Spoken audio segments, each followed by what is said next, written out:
Magandang universe. Ako si Iko. Ako si Matt. Naku, Matt.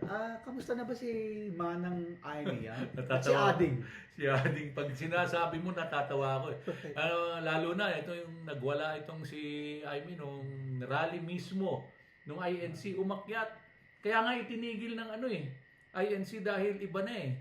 Binupakan niya, sinabi niyang gumagamit at adik si Pangulong Bongbong Marcos.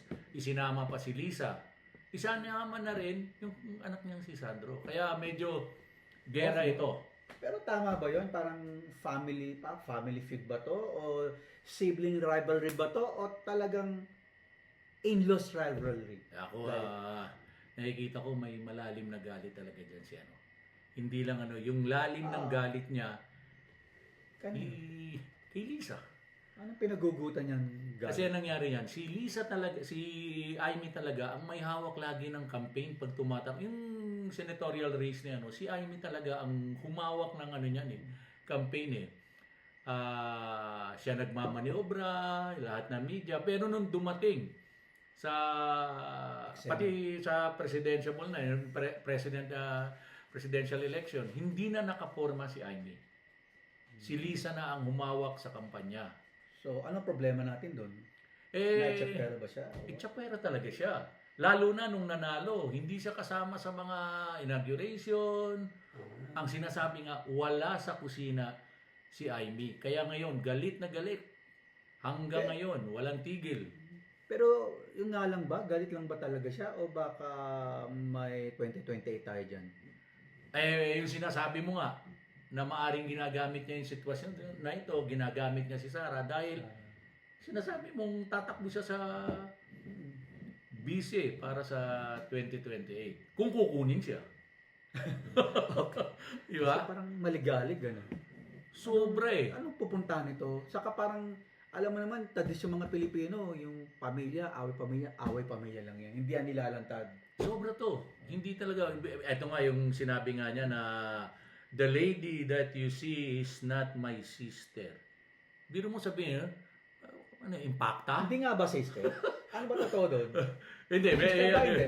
Iba ba yun? Ako, siguro naman ako naniniwala akong kapatid niya Lacson yun. nga ba? Totoo yung Kasi linawin natin yung Lacson na yun, si Arsenio Lacson. yung dating mayor. Mayor ng Maynila. Sinasabi nila kasi ang nangyari dyan, naging Miss Manila si Imelda.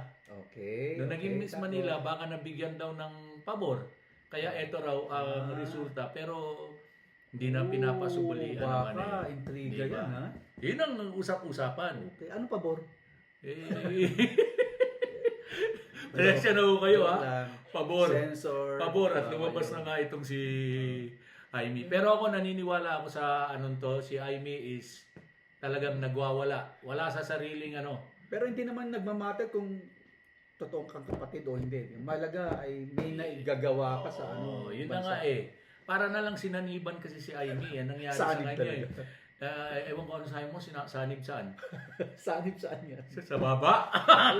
Uy, personal yun. Hindi tayo personal. Hindi ako, nakikita ko talaga si Aimee talaga parang nagbago eh.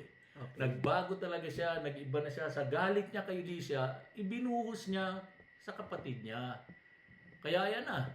Sumabog na, nagsisigaw doon. Biro mo sabihin mo, adik yung kapatid mo. Pati yung Saka anong pamangkin mahita niya ng bayang Pilipino dyan? na gusto niyang sirain dahil nga umuugo nga yung military takeover para masira talaga siya eh. Na sa tingin ko naman wala. At eto, bumaliktad. Ang daming nagalit kay Manang Aimee.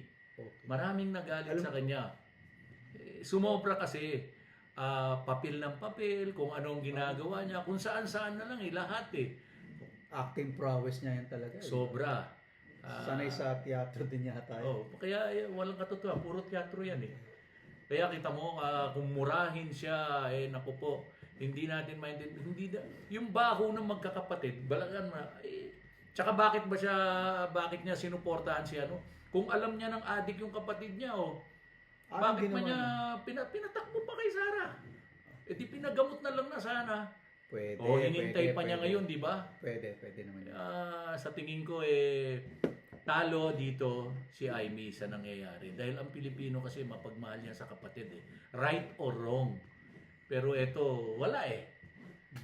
Kaya, ayaw ko pa kung dapat ako, mga lumbaba na lang ako sa nangyayarin to eh. Hindi. Ngayon Pero ako. sa atin dapat importante dyan eh, over and above yung family, personal interest Yes. sa bakbakan, Ah. yung kapakanan ng tambayan.